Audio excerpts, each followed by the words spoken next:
प्रभू मंडळी शिवरायाचे कैसे बोलणे शिवरायांचे सलगी देणे कैसे असे सकल सुखाचा त्याग करून साधिजे तो योग राज्य साधनाची लगबग कैसे करावी याहून करावे विशेष तरीच म्हणवावे पुरुष या उपरी आता विशेष काय लिहावे तव शौर्याचा एक अंश दे तव धैर्याचा जरा स्पर्श दे तव तेजातली एक किरण दे जीवनातला एकच क्षण दे त्या दीप्तीतून दाही दिशा धृत उजळून टाकू कुसूप आणि पद पुन्हा लिहाय आमचे भारत व्यास वाल्मिकी येथील धाव महामंत्र आहे नवे शब्द साधा जयाच्या स्मृतीने जळे म्लेंच बाधा जयाच्या अभावी शिवाजी जपू राष्ट्रमंत प्रभावी पुंडरीक वर्धे विठ्ठल श्री ज्ञानदेव तुकाराम माऊली ज्ञानेश्वर महाराज की जय जगद्गुरु तुकाराम महाराज की जय शिवाजी महाराज की जय धर्मवीर संभाजी महाराज की जय सद्गुरुजी महाराज की जय. कालपर्यंत आपण पाहत होतो ते पन्हाळ्यावरून सुटले आणि सुटल्यानंतरच्या घडामोडी काय आहेत या विषयाने विचार करीत होतो. काय काय झालं, अनेक गोष्टीत बदल झाले. सिद्धी जोहर जरी शिवाजी महाराज निष्ठून गेले तरी पन्हाळा जिंकायचा या जिद्दीनं पन्हाळ्याला चिटकून राहिला. पन्हाळ्याचा वेढा त्यांनी सक्त केला, बंदोबस्त जोराचा लावला. जसा सिद्धी जोहर आहे तसा पन्हाळ्याचा किल्लेदार काही कमी नाही. पन्हाळ्याचा किल्लेदारही महाराज गेले म्हणून आम्ही ढिले पडणार नाही, आम्ही किल्ला तसा सहजासहजी देणार नाही या निश्चयाने किल्ला भांडता ठेवून सिद्धीला तोंड देत आहेत. सिद्धीला महाराज असताना जेवढ्या कडकपणानं त्यांनी काम केलं तेवढ्याच कडकपणानं सिद्धीच्या विरुद्ध काम चालू आहे, किंवा सिद्धीला पुढे येऊ देत नाही असं म्हटलं तर तेवढंच हे आहे. हे होत असताना मात्र बाहेरच्या जगाचंही या सगळ्या गोष्टीकडे लक्ष लागून राहिलेलं आहे. काय होणार काय होणार, आता शिवाजी पक्का बंदोबस्तात जाणार, शिवाजीला पकडलं जाणार अशी शक्यता वाटत असताना अघटित घडलं आणि महाराज निष्ठून गेले, बाहेर पडले. आणि मग मात्र जगाचं धाबं दणाणलं असं म्हणायला हरकत नाही. विजापूरचा आदिलशाह आता शिवाजी पकडून आणणार असं वाटत असतानाच हा सगळा उपद्व्याप झाला. त्यामुळं तोही वेगळा विचार करायला लागला, आता काय करायचं. सिद्धीच्या बाबत त्याची मर्जी फिरली. पुढच्या काळात सिद्धीने यात शिवाजी महाराजांना मदत केली, त्याच्यासाठी शिवाजी महाराजांकडून काहीतरी त्यांनी प्राप्त करून घेतलं असं त्याला वाटायला लागलं. पण हे सगळं राजकारण जरी वेगळं चालू असलं तरी आपण नकळत शिवाजी महाराज पकडले जाणार याचा विचार करून मराठ्यांच्या विरुद्ध आघाडीत सामील झालो आणि सिद्धीला मदत केली. आणि आता आपलं काही धडगत नाही, आपण केली ती भयानक चूक होती याचा हेनरी रिव्हिंग्टनला आता पश्चाताप आहे. पश्चाताप म्हणायचं पण आपलं चुकलं एवढं मात्र त्याला कळून चुकलं. कारण आता महाराज आपल्या विरुद्ध काय करतील याचा भरोसा नाही. महाराज आता याचं उट्ट फेडणार, कधीतरी ते आपल्याला का तू मदत केली आमच्या विरुद्ध याचा जाब द्यावा लागणार. याचे हेनरी रिव्हिंग्टन असा इथपर्यंत विचार हेनरी रिव्हिंग्टनला त्याचा पश्चाताप, कारण हेनरीने अजून एक घोटाळा करून ठेवला होता. जसं शिवाजी महाराजांच्या विरुद्ध चालून आला तसं त्यांनी आपल्या मुख्य अधिकाऱ्याला विचारलं नाही, असं असं मला विचारणा झाली आणि मी जाऊ का, करू का, काय करावं या मार्गदर्शन घेतलं नव्हतं. त्यामुळं जर उद्या काही जसं शिवाजीराजांच्या गोष्टीलाही तोंड द्यावं लागेल तसं आपले ऑफिसरही आपल्याला जबाबदार धरतील, बेजबाबदारीनं वागलं म्हणून आपल्यावर कारवाई करतील याचाही विषय त्याच्या दृष्टीला यायला. काय करावं काय करावं. पण आता तो पुरता फसला होता, अडकून गेला होता, नसता उपद्व्याप त्याने करून ठेवला होता. ते गाढवाच्या मागे गेल्यावर काय असतं तसं झालेलं आहे. ती लाथाच घालतं. गाढव धरायला जाणं सोपं नाही, धरलं तरी गोंधळ, नाही धरलं तरी गोंधळ. लाथा, गाढवाची दोस्ती आणि प्रेमाचा सुकाळ, लाथांचा सुकाळ, असं प्रेमाचं नाही लाथाचा सुकाळ, गाढवाचं प्रेम आणि लाथाचा सुकाळ. गाढव धरल्यावर लाथाच खावं लागणार. तसं हेनरीनं गाढव धरलं होतं, लाथा खायची पाळी आली होती. स्वराज्याच्या शिवालयात किंवा शिवालयासमोर खरं तर दीपमाळ पेटत होती. मराठ्यांनी आपल्या देहाच्या दीपमाळा त्या पेटत ठेवल्या होत्या.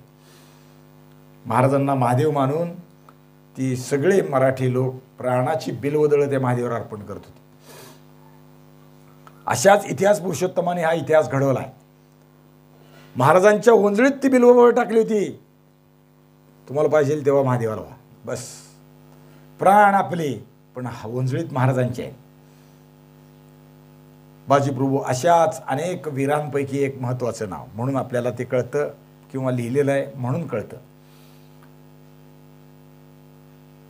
ज्यांनी देवासाठी, स्वराज्यासाठी, स्वधर्मासाठी आणि आपल्या राजासाठी प्राणाचा नैवेद्य अर्पिला, त्यातल्या पुरुषोत्तमांपैकी बाजीप्रभू, बाजी पासलकर, शामराजपंत पद्मनाभी, ही काही नावं आहेत प्रातिनिधिक. आपल्याला ही माणसं नावं कागदात आली म्हणून माहीत होतात, बाकीची माणसं नावंही माहीत नाहीत. दुर्दैवानं आपले कागदपत्र सुरक्षित नाहीत, राहिले नाहीत. अनेक कारण आहेत कागदपत्र न सुरक्षित राहण्यात. आपला अडाणीपणा म्हणजे आपलं अज्ञानपण. कागद ठेवावेत घरात, जुने कागद राखावेत, ही भावनाच नाही आपल्याकडं. कुठून कशाचा संदर्भ मिळेल आणि काय कागदातून काय उघडं होईल सांगता येत नाही. आता खूप लोक सध्या शासन दरबारी सवलती मिळतात म्हणून जुने कागदपत्र हुडकतात, काढतात घरातून. मग आमच्या घरात काहीच नाही. आमच्या घरातला माणूस आहे, याची नोंद अमक्या अमक्या नावानं आहे, पण हे आमच्या घरातला दाखवायला आमच्याकडे कागद नाही, याच्यासाठी धडपडतात. मग घरातली कागद काढा, पहा. मग कागद काय? अहो कागदच नाहीत म्हणतात. घरात काहीही असू शकतं, काहीही निघू शकतं. घाणखतं असतात, खरेदी खतं असतात, कोर्टातली दावे असतात, तारण खतं असतात, खुर्द खतं असतात, वाटणीची पत्रं असतात, काही असू शकतं. फक्त ती वाचून बघितली की खात्री पटायला पाहिजे. मग आपल्या घराची वंशावळ सापडते, 5 पिढ्या 7 पिढ्या केव्हाही सापडतात. पण आमच्याकडे काही नाही, आम्ही ठेवत नाही. रायगडावरचा दप्तरखाना किंवा राजगडावरचा होता तो दप्तरखाना पुढे राजधानी म्हणून रायगडावर हलवला गेला असेल, आणि रायगडावरचा दप्तरखाना जुल्फिकार खानानं काही जाळला, त्यानंतर इंग्रजांनी जाळला. त्यामुळं आमची कागद मुख्य केंद्रालयातली जी असतात ती काही शिल्लक राहिली नाहीत.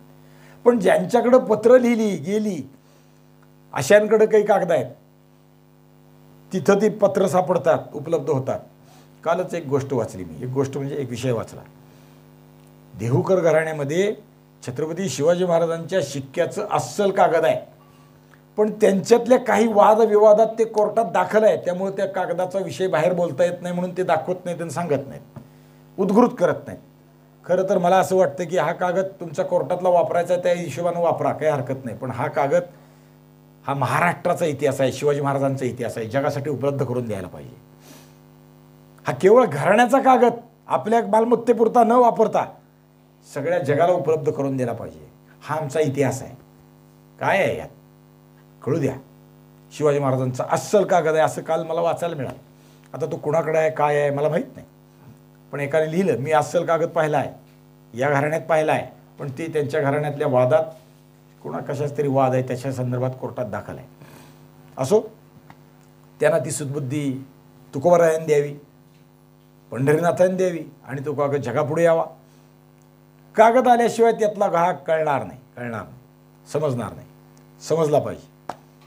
पण हे कागदात नमूद आहेत म्हणून काही नावं कळाली ना, की बाजी पासलकर सासवडमध्ये पडले, पहिल्या युद्धात पडले फतेखानाशी लढताना. शामराजपंत पद्मनाभी शिवाजी महाराजांचे पहिले पंतप्रधान आहेत. अनेक गोष्टी त्यांनी केल्या, शिवाजी महाराजांच्या सांगण्यावरून केल्या. बाजीप्रभू देशपांडे शिवा काशीत, नावं कळाली म्हणून शिवा काशीताच्या बाबतीत. त्यामुळे अनेक लोकांत संभ्रम आहे की खरंच असं घडलं की नाही घडलं. पण पोर्तुगीजांच्या कागदात तो उल्लेख आहे. शिवाजीने आपल्या जागी दुसरी पालखी केली आणि त्यात तो माणूस बसला, त्याला पकडलं, सिद्धीला फसवलं, एवढा उल्लेख आहे. त्याचा अन्वय आपण लावायचा, बाकीचा संदर्भ आपण लावायचा. काय झालं असू शकतं. अगणिक अज्ञात नावं आम्हाला माहीत नाहीत. महाराष्ट्रातले नरपुरुषोत्तम महाराष्ट्राच्या गडागडावर दऱ्याखोऱ्यात आणि घाटाखिंडीत लढता लढता मेले. आम्हाला त्यांच्याबद्दल काय माहीत नाही. नावच काय, संख्या सुद्धा माहीत नाही. चाकणच्या किल्ल्याचा विषय आपण चर्चा करीत होतो. चाकणच्या किल्ल्यात किती लोक होते? 300 होते किंवा 350 होते, बाकी पुढं आकडा जात नाही. घोडखिंडीत किती लोक होते माहीत नाही, 300 होते. महाराज 600 लोक घेऊन निघाले असा एक संदर्भ म्हणतो. दुसरा संदर्भ म्हणतो 1000 लोक घेऊन निघाले. निम्मे घेऊन महाराज निघून गेले, निम्मे बाजींबरोबर थांबले. म्हणजे आता 600च्या हिशोबात 300 आणि 300 महाराजांबरोबर गेलेले जे 1000 होते त्यातले 400 लोक शिवकाशीदाच्या पालखीबरोबर गेले आणि 600 महाराजांबरोबर गेले. आता हे 400 कोण गेले माहीत नाही. एका शिवकाशीदाचं नाव ते सुद्धा पोर्तुगीजांनी लिहिलं म्हणून कळतं, म्हणून नाही तर नाही. मग ती बाकीचे 400 काय झाले सापडत नाही, माहीत नाही. इतिहास त्याच्याबद्दल अबोल आहे. अंदाज येत नाही त्याच्याबद्दल, संख्या माहीत होत नाही. मेले म्हणून ते स्वराज्य जगलं, स्वराज्य वाढलं. किती साधी लोक आहेत नाही. साधी म्हणजे सर्व अर्थानं नाव सुद्धा लिहावं असं वाटत नाही. आम्ही गडावर जातो, हिंडतो, फिरतो, किल्ले पाहतो, एकदा जातो आयुष्यात, खाली उतरून आल्यावर दंडवत घालतो, परत तुझ्या वाटेला येणार नाही बाबा. का? आम्हाला सोसत नाही. कसली चढण, कसली डगर, काय जावं काय यावं. आणि एकदा गेले की नाव लिहून ठेवतो. अमुक अमुक तारीख अमुक अमुक रायगडावर येऊन गेली, पन्हाळ्यावर येऊन गेली, विशाळगडावर येऊन गेली. अरे ज्याने विशाळा जगवला, वाचवला, वाढवला, काम केलं, सगळं केलं, त्याच्यासाठी आपलं आयुष्य खर्ची घातलं, त्यांनी कुठं नाव लिहिले? बोडखंडीत बाजीप्रभूंनी नाव लिहिलं काय? मी इथं खिंड लढवली. शिवाजी महाराजांनी नाव लिहिलं काय? 350 किल्ले हुजूरतेच्या हाताखाली आहेत किंवा अखत्यारीत आहेत, पण एकाही किल्ल्यावर शिवाजी महाराजांनी आपलं नाव लिहिलेलं नाही. आपलं नाव लिहिलेलं नाही. एका रायगडावरती शिलालेख हिरोजी इंदलकरांनी लिहून घेतला म्हणून नगारखान्याच्या दारात शिलालेख आहे. श्री गणेशायन महा म्हणून तो शिलालेख सुरू होतो. काय काय इथे निर्माण केलं? ती राजा शिवाजीच्या आज्ञेनं मी निर्माण केलं असा म्हणणारा शिलालेख आहे. विशेष आहे. पण छत्रपती शिवाजी महाराजांनी त्यांच्यासाठी प्रयत्न करणाऱ्या मावळ्यांनी कुठेही शिलालेख लिहून ठेवला नाही. एकच शिलालेख, त्याला अपवाद आहे. लिहून ठेवला नाही म्हणजे शिवाजी महाराजांच्या आज्ञेनं तो लिहिला.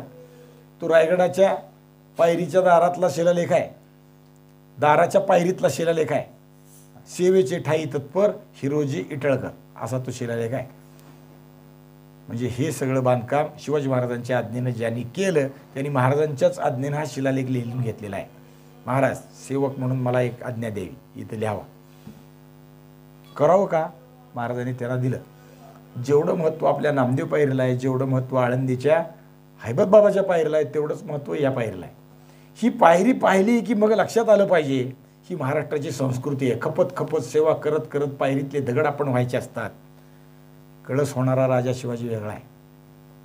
मंदिरातला देवालयातला महादेव तो आहे. आपण त्याच्यासाठी कष्ट करायचे, प्रयत्न करायचा आणि पायरीतला दगड व्हायचं, पायातला दगड व्हायचं. भक्तिमार्गातला पाया म्हणजे नामदेव. विठोबाच्या पायापाशी बसणं एवढंच आम्हाला पाहिजे, बाकी काही नाही, असा त्यातला भाव आहे. तोच भाव हिरोजी इंदोलकराचा आहे.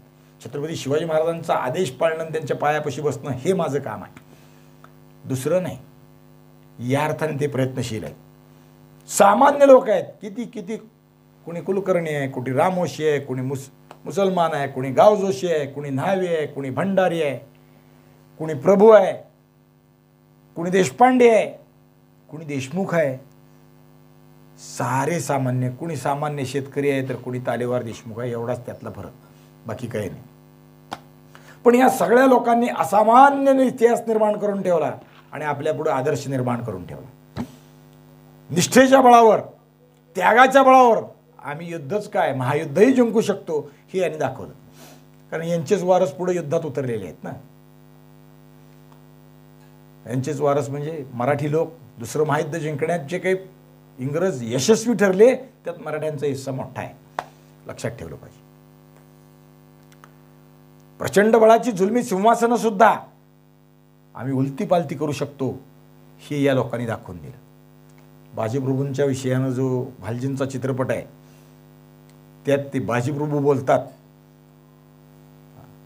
की शिवाजी महाराजांना सुटकेच्या बाबतीत ते मी आडवं उभारतो त्या विषयानं ते जे हात हलवतात, सह्याद्री उलता पालता होईल असं ते वाक्य बोलतात. बोलताना जे हात हलवतो त्याच्यावरून लक्षात यायला पाहिजे की मोठी मोठी सिंहासनं हे हात उलते पालते करून टाकू शकतात. यावेळेस सिंहासन डळमळीत झालंय बाजीप्रभूंच्या या सगळ्यांना. आदिलशहाचं, विजापूरचं जसं झालंय तसं मोगलाचंही झालंय. पण पुढं मराठ्यांनी ते केलं ना. दिल्लीची पातशाही पालथी घातली, दिल्लीचं सिंहासन उलतं पालथं करून टाकलं, दिल्लीच्या सिंहासनाची तख्ताचे तुकडे तुकडे पाडले. मराठ्यांनी ते केलं. सामान्य लोकांनी निर्माण केलेला असामान्य इतिहास म्हणजे हा. फतेह खान, अफजल खान, सिद्दी जोहर यासारख्या दिलेर रुस्तुमांची फजिती यांनी केली. निष्ठावंतांची अंतःकरणे एक झाली की वज्रसंकटांनाही सुरुंग लावता येतो हे यांनी दाखवून दिलं. आपण ते लक्षात ठेवलं पाहिजे, ते शिकलं पाहिजे. प्रतापगड, पुरंदर, पन्हाळा, गजापूरची खिंड, सासवडचा रणसंग्राम, सासवड म्हणजे खळद बेलसर म्हणतो आपण त्याला, ज्यात पहिलं युद्ध लढलं ते. खळद आणि बेलसरी 2 गाव आहेत आणि त्याच्या मध्यंतरी झालेला हा सगळा संग्राम आहे. शिरवळ, या सगळ्यांचा विचार करा. ही सगळी स्थानं छातीवर हात ठेवून या पुरुषोत्तमांची शौर्याची साक्ष आपल्याला देत आहेत.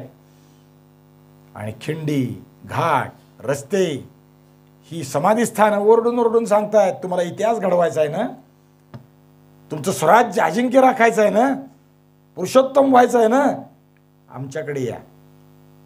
आम्ही सांगू, तो मंत्र लक्षात ठेवा, तो हृदयी ठेवा, आठवा आणि कामाला लागा. मग यश तुमचं आहे. आणि तो मंत्र काय आहे? हर हर महादेव, येळकोट येळकोट जय मल्हार. आणि तो मंत्र अजून पुढचा म्हणजे देशासाठी जगणं, देशासाठी जगायचं र.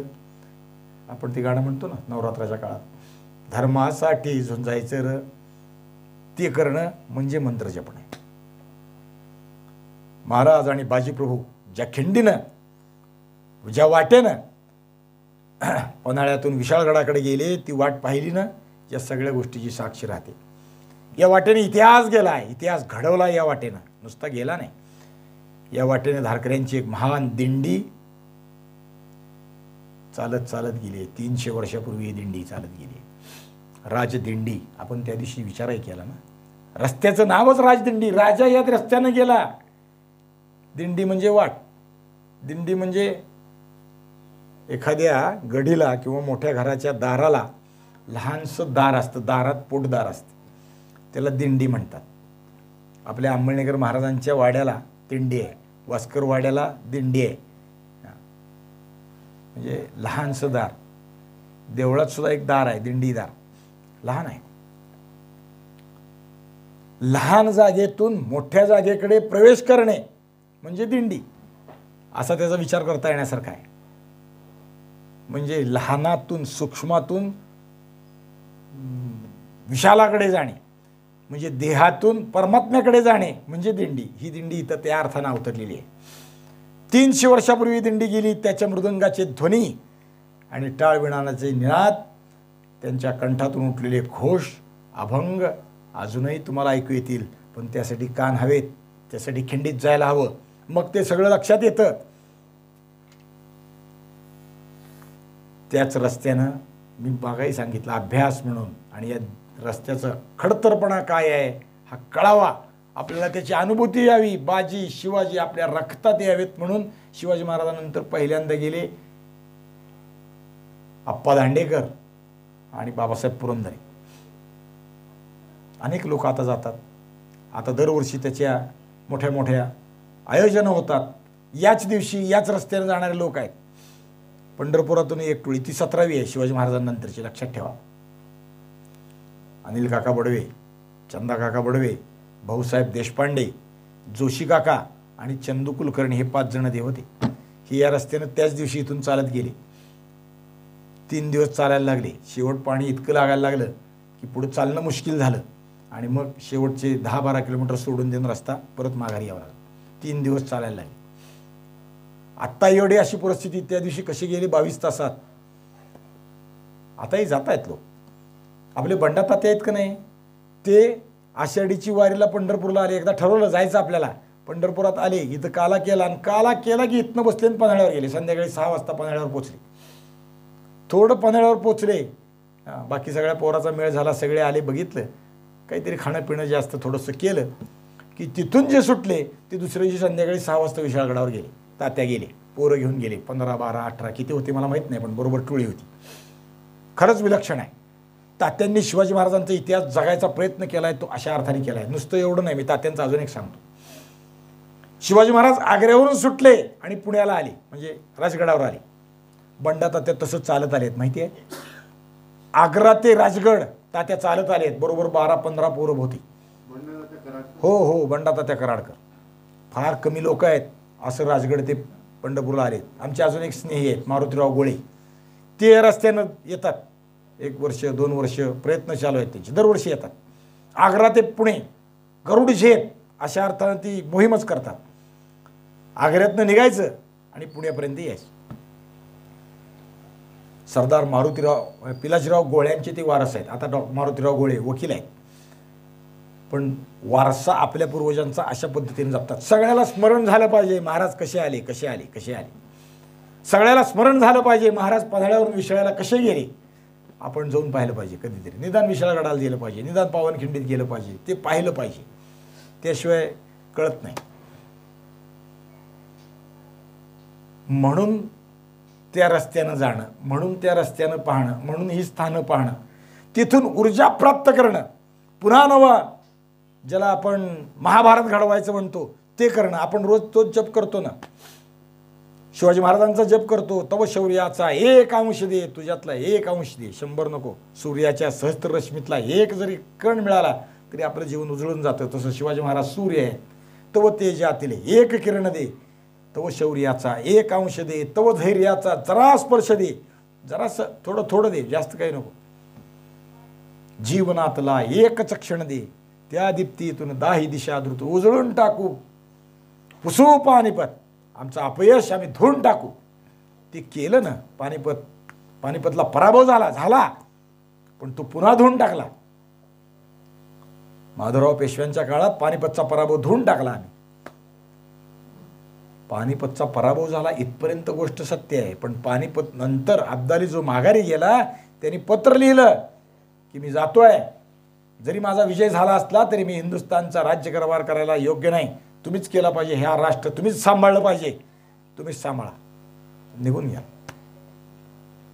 त्या दीप्तीतून 10 दिशा उजळून टाकू, पुसू पानिपत. आणि मग काय होईल?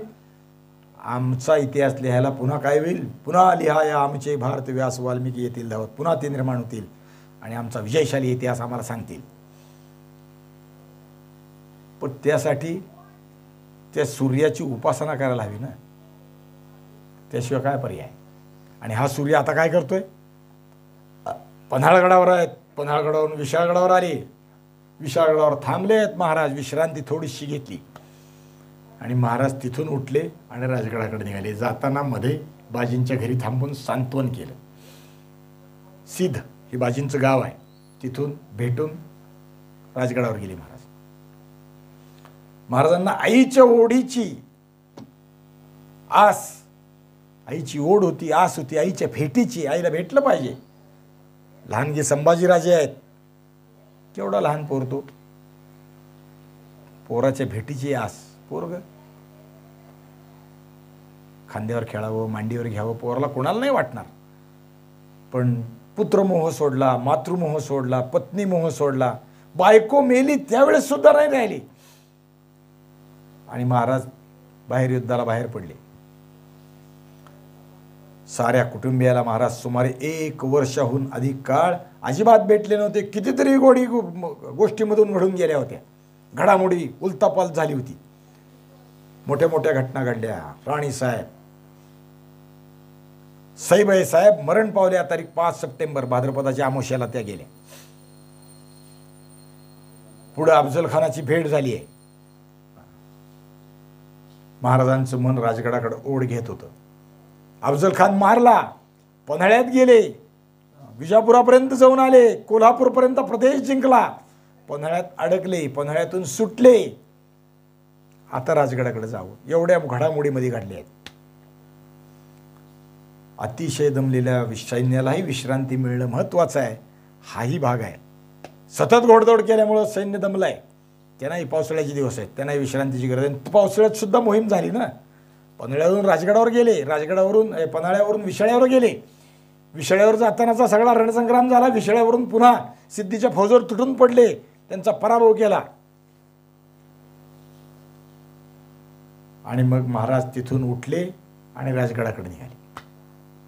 आपल्या एकुलत्या एका पुत्रावर, राज्यावर संकटामागून संकट येत आहेत, तरी आऊसाहेब पदर खोचून कंबर बांधून संकटाच्या परास्त करण्यासाठी, त्यांना परतून लावण्यासाठी युद्धाला उभे आहेत. देवदेवतांना आवाहन करतायत, व्रतवैकल्य करतायत. निश्चित व्रतवैकल्य काहीतरी केली असली पाहिजे आईसाहेबांनी. व्रतवैकल्यानं म्हणजे जप तपानं, नुसत्या साधनेनं हे होतं असं नाही. त्याच्यासाठी रक्ताची साधना करावी लागते, जीवाचा आटापिटा करावा लागतो. पण या साधनेनं काय होतं? सामर्थ्य आहे चळवळीचे, जो जो करील तयाचे, पण परंतु तेथे भगवंताचे अधिष्ठान पाहिजे. शस्त्र आणि शास्त्र असं बरोबर चाललं तर विजय प्राप्त होतो. नुसतं शस्त्र चालून चालत नाही, नुसतं शास्त्र चालून चालत नाही.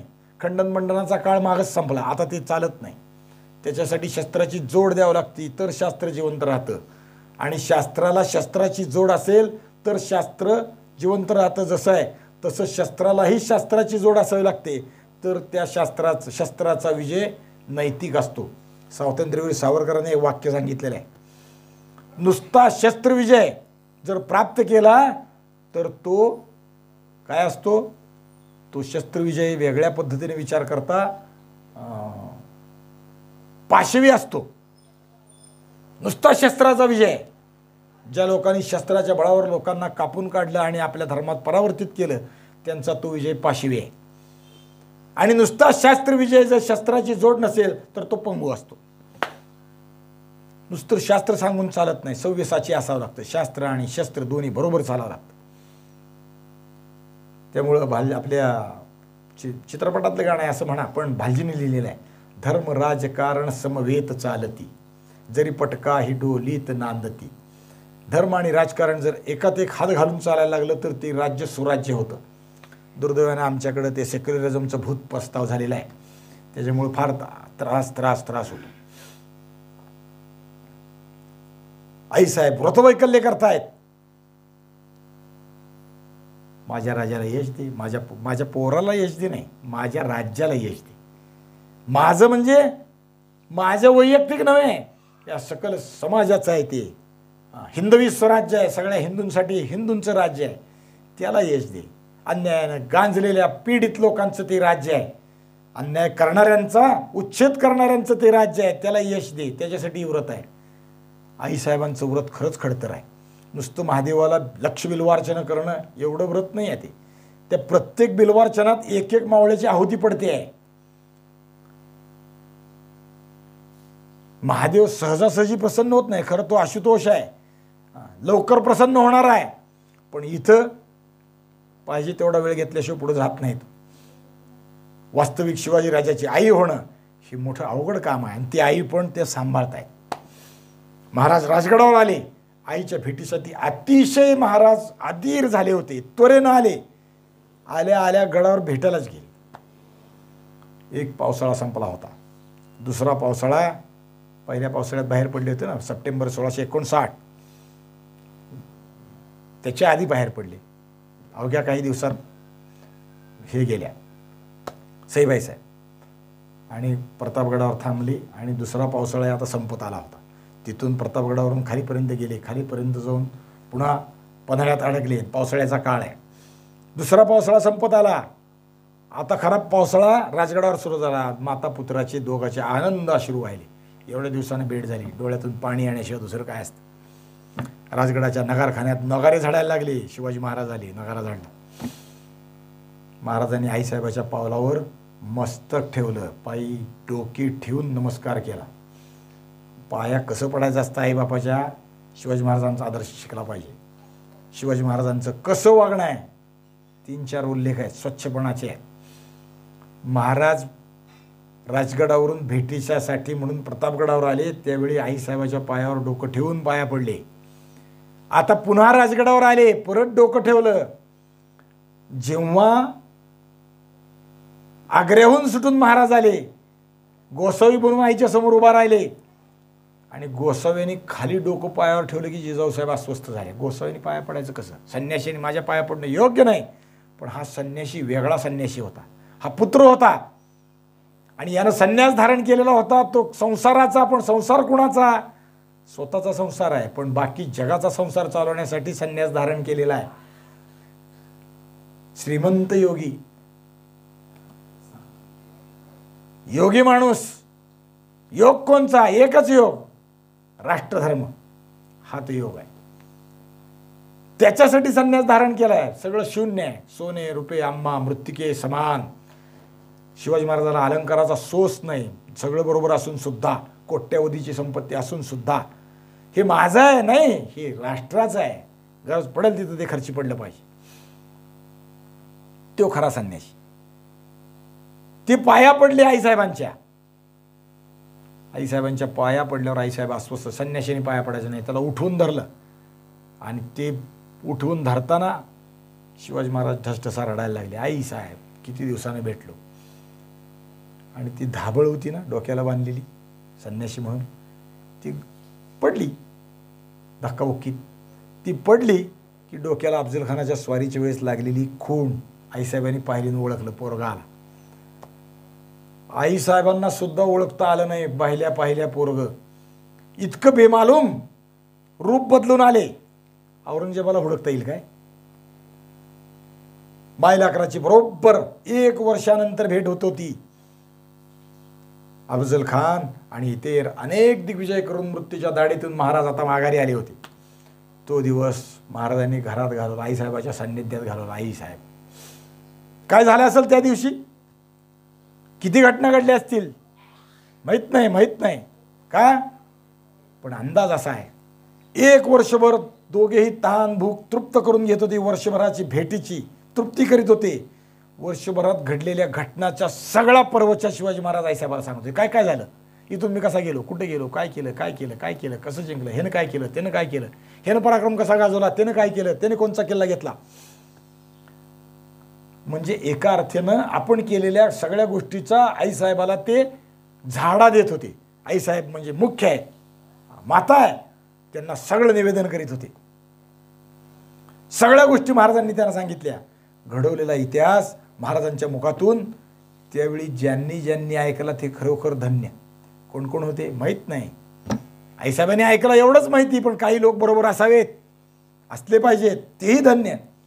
खरं तर कुणीतरी ते ऐकल्यावर लिहून ठेवलं असतं ना, किती मजा आली असती. काय काय महाराजांनी सांगितलं, काय काय केलं, ते सगळं कळालं असतं, आनंद झाला असता. अनेक गोष्टींची उजळणी केलेली महाराजांनी आपल्याला कळाली असती. पण माहीत नाही.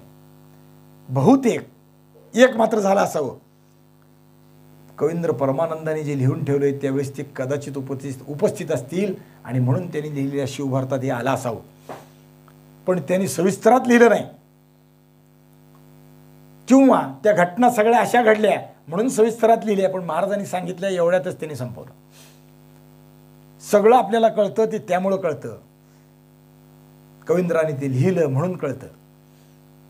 यावेळी आता चाकणचा विषय चालू आहे. इकडं चाकणमध्ये लढाई जुंपली आहे.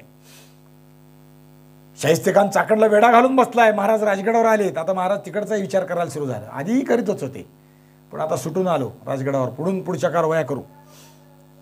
चाकणचा किल्ला लहान, परवाय बोललो, वेढाला 20,000 लोक 21,000 लोक येऊन बसलेत. तारीख 21 जून 1666. 1 महिना झाला चाकण अजून लढत आहे. 20,000 विरुद्ध 350. जास्तीत जास्त मोजले तरी 400. किती लोक गणित करून पहा. 400 विरुद्ध 20,000. एक माणूस किती लोकांविरुद्ध लढतोय. सचिवट वेढा चालू आहे. बाहेरून नाही, हात काही येऊ देत नाही, जाऊ देत नाहीत, काही नाही. 1 महिना चाकण लढतोय. आठवड्यामागून आठवडे उलटले, 1 महिना गेला. पूर्वीच्या अनुभवाचे चटके खाल्लेले फजल खान, रुस्तुम जमाल, सादत खान, कितीतरी लोक पोळलेली बोटं घेऊन पळत सुटले होते. तिकडं पन्हाळ्याचा वेढा चालवित होते, तिकडेही फजिती झाली. आता चाकण चालू आहे. इकडे शाहिस्तेखान महाराजांना किंमत देत नव्हता, पण महाराज सुटले आणि शाहिस्तेखान सरकला.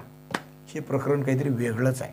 आत्तापर्यंत आपण शिवाजी शिवाजी म्हणजे काय, त्याला कैद करतो म्हणणारा अफजल खान त्याचा विचार केला, गडकोट मुलूक फत्ते करतो म्हणून आपण विचार केला, त्या बंडखोराची काय किंमत असा विचार केला, बोटाच्या वाढलेल्या नखा इतकी त्याची किंमत असा विचार केलाय. पण ती नखच हिरण्यकश्यपूचं पोट विदीर्ण करणारी ठरली याचा विचार त्याला नाही आहे. पन्हाळ्यातून महाराज निसटल्याचा परिणाम शाहिस्तेखानावर किंचित झाला. धाक बसला. तो विचार करायला लागला की आता हा तिकडं होता, इकडं आलाय, सिद्दीलाही परास्त केलं, अफजल खानाला केलं, त्याच्या पोराला केलं, रुस्तुम जमानला केलं, आता हा काय करेल नियम नाही. पण आपल्याला काय, मग एवढी मोठी फौज आहे, आपल्याला काय करतोय. 1 महिना उलटून गेला, विचार करतोय काय करावं काय करावं. एवढं चाकणचा किल्ला जिंकायचा आहे, काय करावं. तोफा बंदुकाचा मारा मराठ्यांपुढे चालत नाही. मग नवीन युक्ती करावी. काय करावं, आपल्या छावणीपासून सुरुंग काढावा, जमिनीच्या खालून, खंदकाच्या खालून किल्ल्याच्या तटापर्यंत. आणि कामाला सुरुवात झाली. जमिनीतून पोखरीत एक भुयार काढायचं, बुरुजाखाली सुरुंगात दारू नेऊन भरायची, इथनं बत्ती द्यायची. शाहिस्तेखानाच्या डेऱ्यात तो बेत शिरला. लगेच कामाला सुरुवात झाली. सोपं काम नाही या, तरी काम सुरू झालं. युक्तीची कल्पना मराठ्यातल्या किल्ल्यातल्या मराठ्यांना नव्हती. हे काय करतायत माहीत नाही. लांबून सुरू झालं. एवढासा लहानसा किल्ला अवघ्या 300-350 मराठ्यांशी लढतोय. 21,000 लोक त्याशी लढतायत. महाराज सुटून आले आणि मराठ्यांना नवं उधाण आलं. धो पाऊस पडायला सुरुवात झाला. त्यातच अजून काही दिवस उजडले गेले. वेढ्याचा 50वा दिवस संपला, 55वा दिवस संपला. अजून मराठे वरून लढतायत. इथनं मात्र चोरून सुरुंगाचं काम सुरू झालंय. 20 दिवस 25 दिवस तो सुरुंग काढायचं काम पूर्णत्वाला गेलं. तारीख 14 ऑगस्ट 1660 किल्ल्याच्या घातवार झाला. मोगल आपल्या छावणीत तयारीत उभे होते. किल्लाही लढत होता. किल्ल्यातले लोक मोगलाशी लढत होते, मोगल लढत होते. पण मोगलाची योजना काय किल्ल्यात कळालेली नव्हती. शाहिस्तेखानाने सुरुंगाची भयंकर दारू, स्फोटक दारू सुरुंगात शेवट तळाला नेऊन ठेवली. बुरुजाच्या खाली, पूर्व बुरुजाला, पूर्वेला बाजूला दार आहे, त्याच्या शेजारच्या बुरुजात त्याच्या खाली हा सुरुंग गेला आणि त्यात ती दारू सगळी नेऊन भरून ठेवली, ठासून लावली. आणि आता बत्ती द्यायचं काम. त्या दारूपासून ते सुरुंगातून बाहेरपर्यंत बत्तीची ती वात तयार केली. वात म्हणजे दारू अशी लावून वळ घातली आणि ती पेटवली. आता खान चमत्कार बघायला उभा राहिला.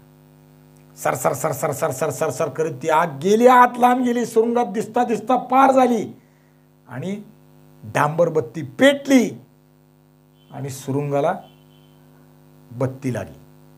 धडधडा करीत मोठा गर्जना झाली. पूर्व कोपऱ्यातला तो बुरुज उडाला. महाप्रचंड आवाज करीत आसमानात उधळला गेला. त्याच्यावरचे मराठे, त्याच्या तटाची दगड, सगळं काही उंच उडालं. बुरुजावरच्या तोफा, मराठे, माणसं, दगड धडधडा करीत उंच उधळलं गेलं आणि खाली पडली. आवाजाने कांठळ्या बसल्या. हवेत उडलेल्या मराठी माणसांची पाखरासारखे मरून तुकडे पडले. किल्ल्याच्या काळजावर जखम झाली. काय झाले मराठ्यांना कळेना. सुन्न झाले, बधीर झाले. आवाज, धूर, पहिल्यांदा मोठा आवाज झाला, नंतर धूर झाला आणि किल्ल्याला पडलेलं खंडार पाहिलं. मराठी सुन्न झाले. असं कसं झालं, आपल्याला कळलं कसं नाही, काय होणार आहे. कळलं असतं तर तटावर आपण उभारलं नसतो. नवे दुसरा उपाय काहीतरी केला असता. कळलं कसं नाही.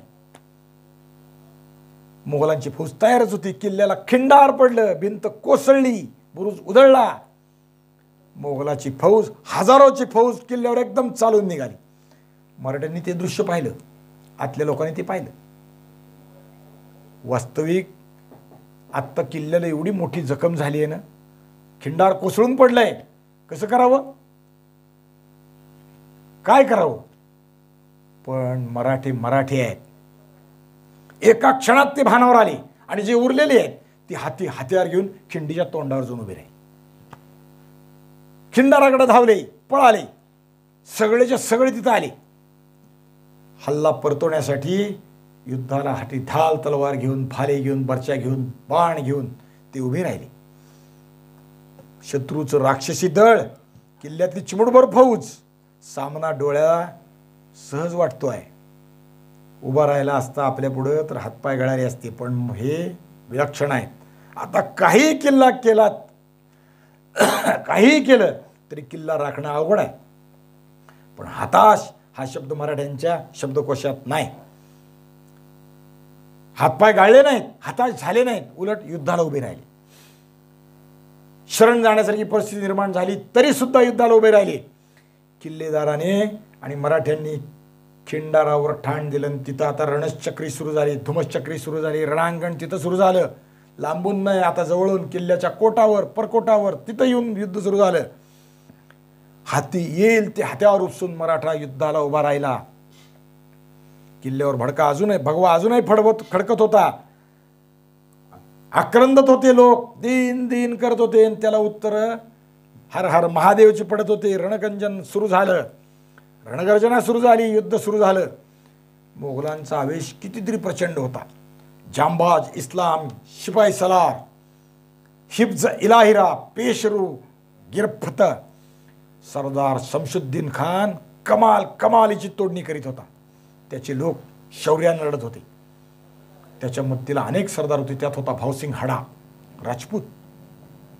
तिथं युद्धाला लढत होता. मराठी काही कमी करत नव्हते.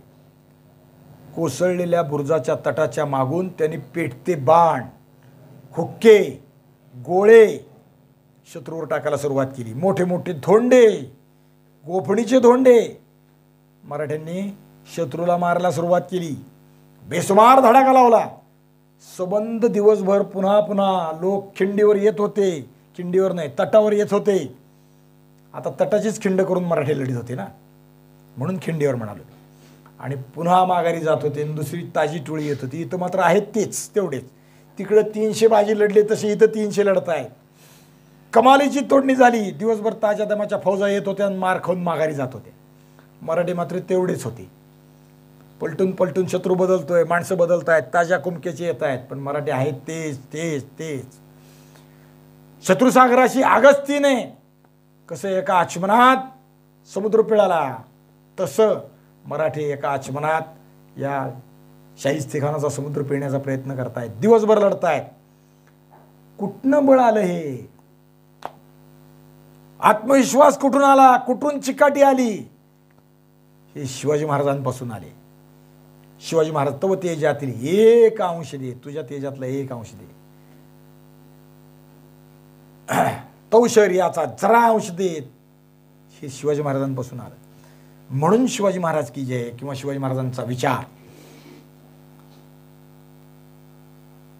ही निष्ठा, महत्वाकांक्षा असल्याशिवाय राज्य उभं राहत नाही, विद्या प्राप्त होत नाही.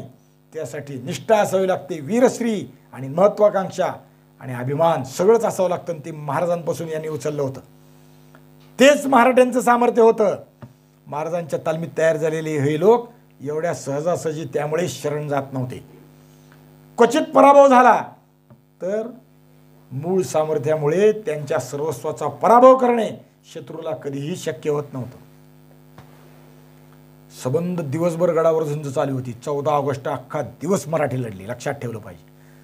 14 ऑगस्ट परवा मी सांगणार होता हा विषय. खरं तर 2 दिवसाखाली आपली 14 ऑगस्ट झाली.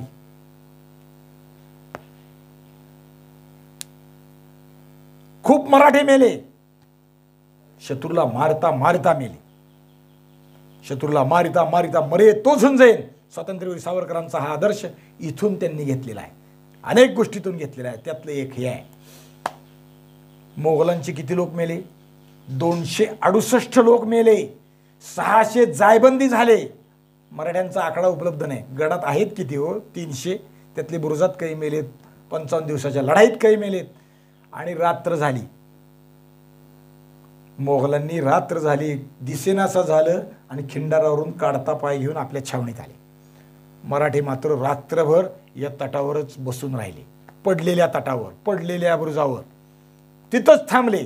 रात्री अपरात्री यांनी हल्ला केला तर, परत आले तर, पूर्ण विचार, महत्वाकांक्षा, जिद्द, सगळ्या गोष्टींची परीक्षा, मराठी इथंच थांबली. दुसरा दिवस उजाडला, तारीख 15 ऑगस्ट 1660.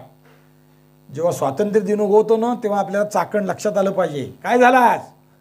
चाकणचा रणसंग्राम. एका माणसाने, आमच्या 300 लोकांनी 20,000ची फौज इथं हे 2 दिवस, 2 नाही 55 दिवस, 56 दिवस झुंजत ठेवली. मराठी ही फार पडली, किती आकडा माहीत नाही. मोगलांच्या पुढे वास्तविक तासभर सुद्धा टिकाव धरू नये एवढी फौज, पण 56 दिवस लढतायत. शाहिस्तेखानाला मराठ्यांच्या बळाची जाणीव आत्ता झाली. हे काय आहेत आत्ता कळायला लागलं. पुरेपूर मोगलांच्या, शाहिस्तेखानाच्या या चाकणच्या वेड्यात त्याला मोगलांना शिवाजी महाराजांची जाणीव झाली. मराठी वेगळं काहीतरी आहे, हे रसायन सामान्य नाही. ती मोगलांची फौज खिंडारावर एकवटून चालून येते. दुसरा दिवस उजाडला, तारीख 15 ऑगस्ट. पुन्हा यायला लागले, बळाने यायला लागले. मराठ्यांनी हा हल्ला पुन्हा रेटून धरला. शर्तीचे प्रयत्न केले. आता मोगलांचं बळ वाढत होतं. इतकं वाढलं की रेटात धरणं सोसेना, सांभाळेना. मराठी थोडं थोडं मागं सरकायला लागले. मोठा कोट आहे, कोटाच्या बाहेरचा भाग संपला, परकोटात गेले, बाले किल्ल्यात गेल्यासारखं. गडी ती केवढी एवढीशी हो, पण त्यातल्या त्यात आत, अजून आत. कठीण वेळ आली. सरकत आतून झुंज करायला लागले. बाहेरून हजारोंच्या झुंडी किल्ल्यात यायला लागल्या आणि मराठ्यांच्या विषयानं हल्ला सुरू आहे. शेवटी शाहिस्तेखानाने भावसिंग हाडांमार्फत मराठ्यांना किल्ल्यातून निघून जाण्यासाठी वाट मोकळी करून दिली. सगळा किल्ला आज आम्ही जिंकतोय. मग का केलं? खरं तर ते मराठे पकडून शाहिस्तेखानाने कापले असते, मारले असते, शिक्षा केली असत्या, शत्रू म्हणून तुरुंगात टाकले असते. पण भावसिंग हाडामध्ये आला आणि त्याच्यामार्फत रस्ता करून दिला. शाहिस्तेखानाचा रस्ता करून दिला. किल्ला आमच्या ताब्यात द्या, निघून जा. शाहिस्तेखानाला दाखवायचंय औदार्य आपलं. काय की तुम्ही जर बऱ्या बोलानं किल्ला आम्हाला दिलात तर आम्ही तुम्हाला काही करणार नाही, ह्याची कीर्ती आमची जगात पसरेल, म्हणून तुम्ही मला किल्ला द्या. आता आम्ही जिंकलाच आहे तरी सुद्धा काही करणार नाही. मी उदार आहे. तुम्हाला जायचं असलं निघून जा, माझ्याकडे राहायचं असतं ती पण तयारी आहे. असाही त्याचा त्यातला भाव आहे. अखेर उरलेल्या मराठ्यांनी भावसिंग हाडाच्या मध्यस्थीने किल्ल्यातून बाहेर जाणं कबूल केलं. त्यांनी वाट दिली, मराठी बाहेर पडले. 56 दिवसाच्या कडव्या प्रयत्नानंतर शाहिस्तेखानाला चाकणसारखा लहानसा किल्ला जिंकता आला. 56 दिवस लढले. 20,000 विरुद्ध 300, 400 म्हणा. गणित करा, किती लोकाला किती लोक लढले. एक माणूस कितीला लढला? 2 शून्याला 2 शून्य इकडचे घालवा, वरचे 2 घाला, राहिले 4.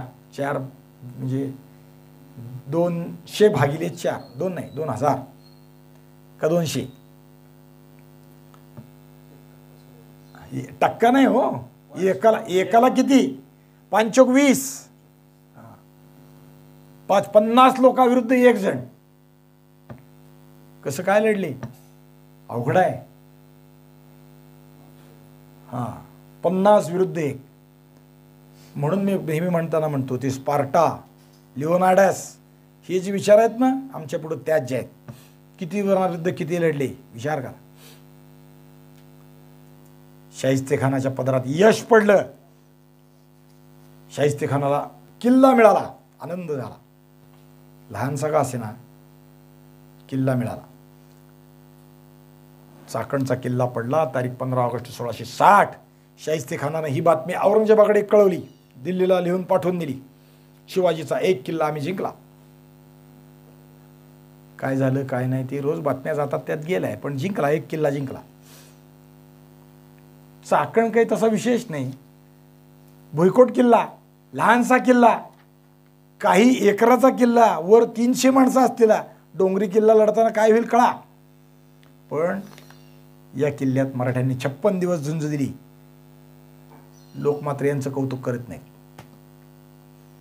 शाहिस्तेखानाने आपल्या विजयाचं स्मारक अफजलखानाने औरंगजेबाने त्याचं कौतुक केलं, शाहिस्तेखानाचं कौतुक केलं, काही बक्षीस पाठवलं आणि शाहिस्तेखानाने आपल्या विजयाचं स्मारक या चाकणच्या किल्ल्यात शिलालेख लिहून कोरला.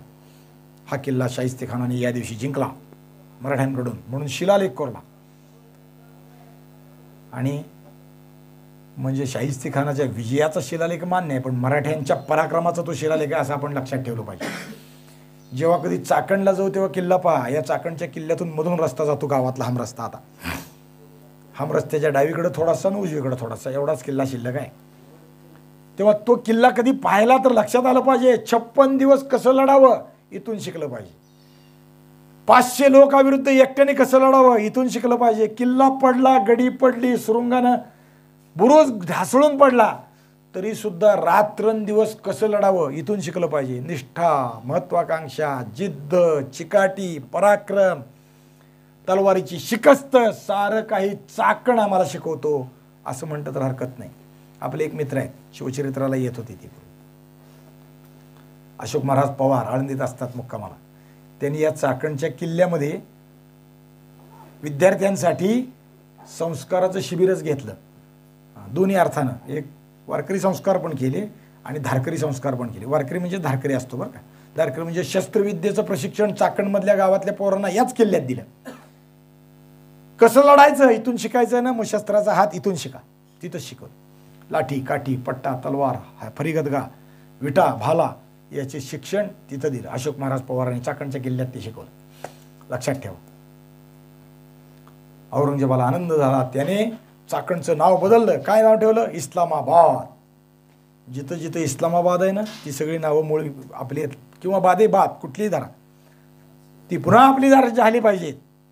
बेगमपूर इथं मंगळवेढ्या शेजारी गाव आहे, गावाचं नाव घोडेश्वर, नाव दिलं बेगमपूर. औरंगाबाद माहिती आता ते बदललं, छत्रपती संभाजीनगर. अहमदनगर बदललं, अहिल्यादेवी नगर झालं. अहमदाबाद नाव माहीत आहे, हां गुजरातमधलं मूळ नाव माहिती आहे का? नाही. कर्णावती. लक्षात ठेवा. सगळ्यात राष्ट्रातली जी नावं आहेत ना ही आमच्या गुलामीची चिन्ह आहेत, ती पुसून टाकली पाहिजेत. त्यासाठी प्रयत्नशील झालं पाहिजे. संभाजीनगर अभिमान नाव संभाजी महाराजांचा आलं की अभिमान. हे शत्रूचं राजधानीचं दक्षिणेचं द्वार आहे, ते संभाजी महाराजांनी लुटलं. 17 पुरं आहेत त्यात, शहाजहानपूर, अमुकपूर, तमुकपूर, खुर्रमपूर, ती सगळी संभाजी महाराजांनी लुटून नेली. एक पूर म्हणजे गाव, गाव म्हणजे उपनगर किंवा गल्ली आपण म्हणू. पेठ एक लुटायला 3 दिवस संभाजी महाराज प्रयत्नशील होते. 3 दिवस त्याच्यातली सगळी सोनं नाणं मोती काढून नेले होते. संभाजी महाराजांच्या भीतीनं या औरंगाबाद शहराला त्यावेळेस औरंगजेबानं कोट घातला, तटबंदी घातली. मराठ्यांची धास्ती किती आहे, संरक्षित राहायसाठी दगडाचा कोट करा. दगडाच्या कोटानं संरक्षण होत नसतं, छातीचा कोट करावा लागतो तेव्हा संरक्षण होत असतं. ते मराठ्यांनी केलं. 56 दिवस नुसत्या दगडांना नाही, छातीचा कोट करून लढले म्हणून चाकण सहजासहजी पडलं नाही.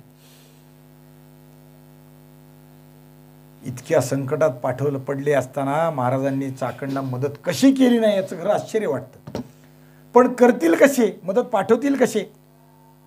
कारण महाराज स्वतः यावेळी विशाळगडावर अडकून पडलेले आहेत, पन्हाळगडावर अडकून पडले आहेत. पन्हाळ्यातून सुटून राजगडावर आले, पण महाराजांना काही करता आलं नाही, मदत प्रत्यक्ष देता आलं नाही. महाराजांच्या मदतीची ते वाट पाहतायत पण ते करू शकले नाहीत. त्याचं पहिलं कारण ते पन्हाळ्यात अडकून पडले होते हे आहे, आणि दुसरं कारण असं आहे की पाऊस काळ चालू आहे. मदत देणं तसं सोपं नाही, आणि द्यायचीच झाली तर परत किल्ल्याला 20,000चा वेढा आहे, तो फोडून आत घालवायचं कशी मदत? हा काय डोंगरी मुलूक नाही या चाकणचा, कुठून तरी रस्ता डोंगरातून चढून जावा करावा, गळीतून जावा असं नाही. थोडं भुईकोट प्रदेश आहे त्या अर्थानं आहे, त्यामुळं महाराजांना मदत करता आली नाही. महाराज जाऊ द्या, पण बाकीचे लोक, नेताजीने काय केलं? नेताजीलाही ते करता आलं नाही. पण नेताजी मात्र दुसरा विचार करत होता, मोगल स्वराज्यात आलाय, घुसलाय, तर त्याला परास्त करण्यासाठी प्रयत्नशील आहे. तो स्वराज्याच्या पूर्व भागात मोगलाई मुलकात छापे घालून त्यांना परास्त करतोय, धुमाकूळ घालतोय, मोगली ठाणे लुटतोय, गावाच्या गावं लुटतोय. नेताजी तो प्रयत्न करून पाहतोय. पण मोगलांच्या मध्ये आता स्वराज्यात घुसलेल्या मोगलात आत शिरून यांना मदत करावी हे नेताजीलाही जमलं नाही. आणि त्यामुळे मराठे एकांगी लढाले. एकांगी म्हणजे एकटेपणाने लढली. आतली फिरंगोजी नरसाळा हे किल्लेदार आहेत, महाराजांपेक्षा जास्त आहेत. चाकणचे किल्लेदार आहेत फिरंगोजी नरसाळा, आणि ते लढतायत. बरोबर लोक 300 किंवा 400, 350 म्हणा, 300 म्हणा, 400 म्हणा, किती पडले माहीत नाहीत. शेवटच्या हल्ल्यात मात्र मोगल किती मेले सांगितले, 268 मोगल मेले, 600 जायबंदी झाले. आधी किती झाले माहीत नाही. शेवट भावसिंग हाडाच्या मध्यस्थीने मराठी किल्ल्यातून किल्ला खानाच्या स्वाधीन करून बाहेर पडले. किल्ला पडलाच होता, राहिलंच नव्हतं ताब्यात, तर काय आता राहिलेले लोक तरी जिवंत बाहेर जावेत ही त्यातली अपेक्षा. भावसिंग हाडाने ती मध्यस्थी केली आणि रस्ता करून दिला आणि मराठी किल्ल्यातून बाहेर पडले. शाहिस्तेखानाने सगळा चाकणचा किल्ला हिंडून पाहिला.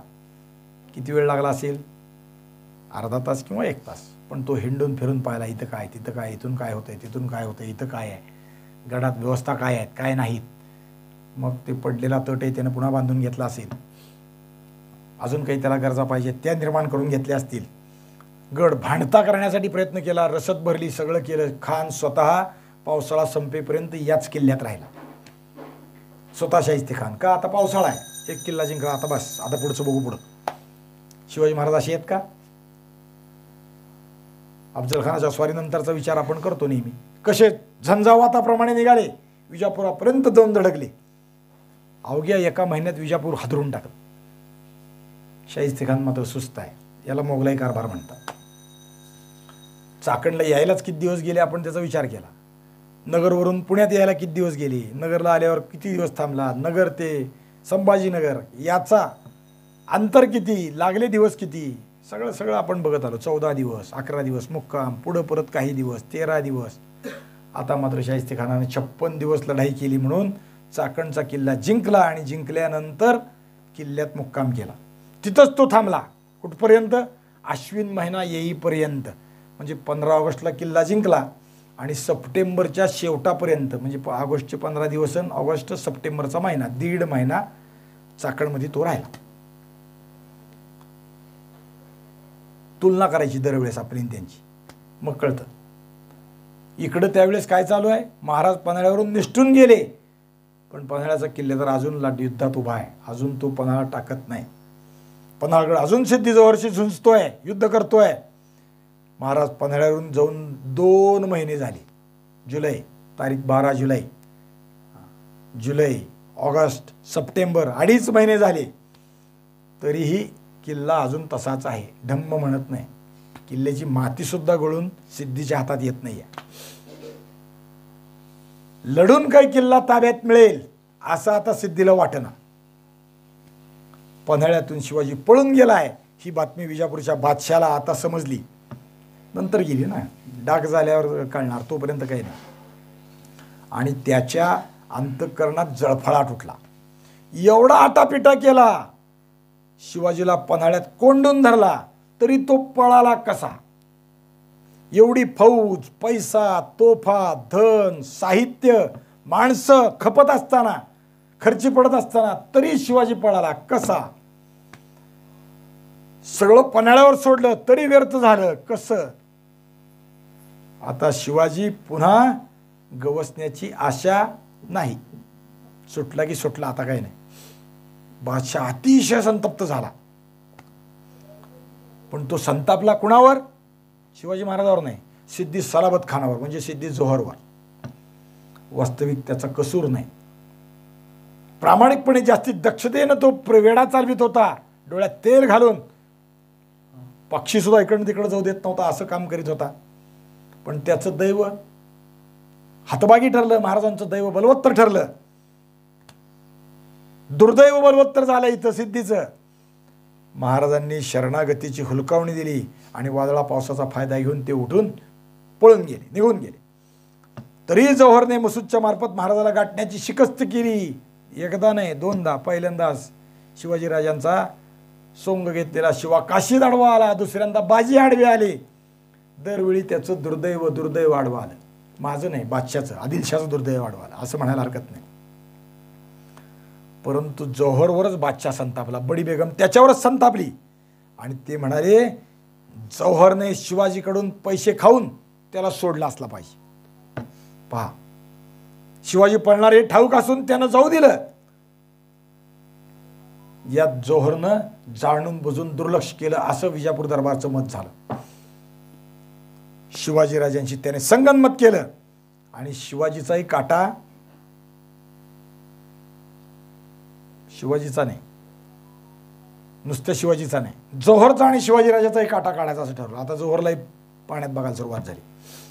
स्वतः बादशाने तयारी केली. आता कोणी उरलं नाही, बादशालाच जाणं भाग आहे. स्वतः बादशाने तयारी केली. पन्हाळ्याला जाण्यासाठी त्याने ससैन्य कूच केलं विजापुरातून. तारीख 17 ऑगस्ट 1660. आज 18 ऑगस्ट आहे, कालच्या दिवशी. 5 महिन्यापूर्वी हाच बादशाह जौहरची भर दरबारात स्तुती करीत होता. याने जौहरला सलाबत खान असा किताब दिला होता आणि आता तो स्वतः जौहरला शिव्याशाप देत होता. बे सलाबत खान असं त्याला निंदा करीत होता. आणि आता तो स्वतः निघाला आणि अजूनही जौहर पन्हाळा घेण्यासाठी प्रयत्नशील आहे. ऑगस्ट 1660, सप्टेंबर 1660, तो अजूनही पन्हाळा घ्यायला धडपड करतोय. बादशाह आदिलशाह फौज घेऊन मिरजेपर्यंत आला. बातम्या महाराजांना कळतच होत्या. बघा बरं का, शिवाजीराजांसारख्या म्हणजे आता त्यांच्या हिशोबाने विचार करता एखाद्या सामान्य सरदाराचा पुत्र, असे कितीतरी सरदार बादशाहच्या दिमतीला आहेत शहाजीराजांसारखे, त्याचा एक पुत्र, पण त्यानं घेतलेल्या हत्याराचा पारिपत्य करण्यासाठी स्वतः बादशाला यावं लागतंय म्हणजे नामुष्कीच की. स्वतः बादशाह मिरजेपर्यंत आला. याच वेळी महाराजांनी अतिशय धूर्तपणाने असं ठरवलं की पन्हाळा आपण आता जौहरच्या स्वाधीन करायचा. त्यांनी खास हेजीब पन्हाळावर पाठवला, त्र्यंबक पंताकडे पाठवला. पंतांना कळवलं. महाराजांनी पुढचा विचार किती केलाय पहा. अनेक गोष्टींचा विचार महाराज करतात की आता पन्हाळा द्यायचा. दुसरा विचार त्यातला काय आहे त्याचं कारण आहे महाराजांचा विषय नाही. इकडं स्वराज्यात मोगल येऊन बसलाय, त्याचा बंदोबस्त करणं महत्त्वाचं आहे. आता 2 शत्रूशी एका वेळी लढणं आपल्याला थोडं त्रासाचं आहे. एकदम 2 उठून घ्यायचे नाहीत अंगावर एका वेळी. शाहिस्ते खान या प्रांती आहे, तिकडे अद्याप जौहर आहे. दोहो प्रांती गनिमाशी आपण कसे लढू? म्हणून पन्हाळगड आदिलशहाच्या अर्थात सिद्धी जौहरच्या ताब्यात स्वाधीन करा. तुम्ही निघून इकडे या. दुसरे काम उपस्थित झालंय म्हणजे इथं दुसरं काम निघालंय, त्यात तुमची गरज आहे, या. पन्हाळा खाली करून देण्याचा हुकूम आल्यामुळे महाराजांचा हिजीब गडावर पोहोचायला आडकाठी झाली नाही. त्यांनी सांगितलं महाराजांनी मला पाठवलं आहे, पन्हाळ्याचा किल्ला तुमच्या ताब्यात द्यायसाठी आदेश घेऊन आलोय. त्यामुळे सिद्धी जौहरच्या लोकांनी त्याला अडवलं नाही. कदाचित सिद्धीपर्यंत निरोप गेला असेल, असं आहे. सोडू का ह्याला? सोडा म्हणल्यावरती तो वर गेला. त्र्यंबक पंताला महाराजांचा हुकूम सादर केला. त्र्यंबक पंतांना खरं तर अशी ईर्ष्या होती की पन्हाळा कधीही शत्रूच्या ताब्यात देऊच नाही.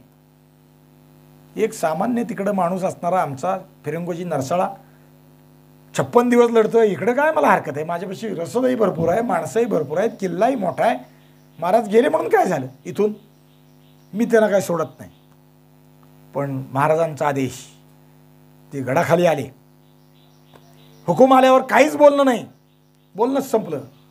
त्र्यंबक पंत गडाखाली आले, जौहरच्या छावणीत हजर झाले.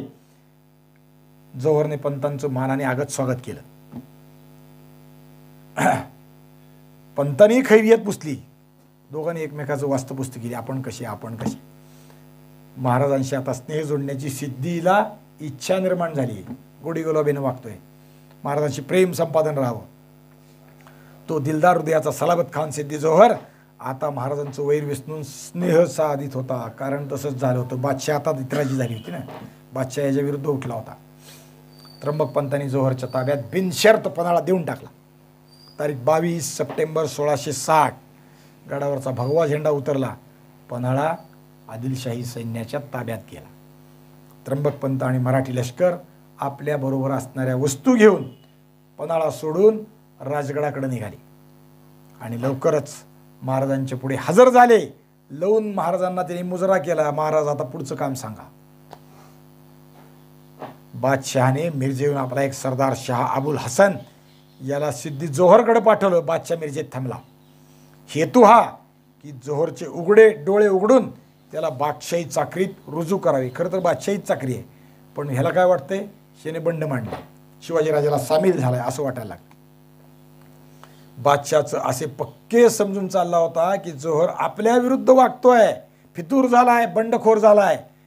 म्हणून या मूर्खपणात काय म्हणावं याला, बारकाईने न चौकशी करता त्याने आपल्या एका निष्ठावंत शूर सरदाराला असं काय केलं, ज्याला आपण हरामखोर म्हणू शकतो तसं हरामखोर ठरवलं.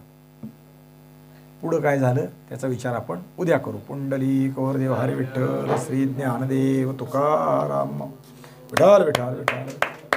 पुंडलिक वरदेव हरी विठ्ठल श्री ज्ञानदेव तुकाराम मौली ज्ञानेश्वर महाराज की जय. जगद्गुरु तुकाराम महाराज की जय. छत्रपती शिवाजी महाराज की जय. धर्मवीर संभाजी महाराज की जय. सद्गुरु जोग महाराज की जय. बंद करा ती.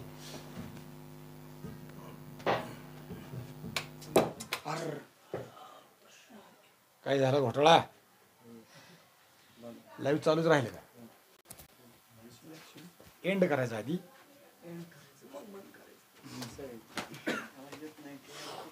असू दे असू दे.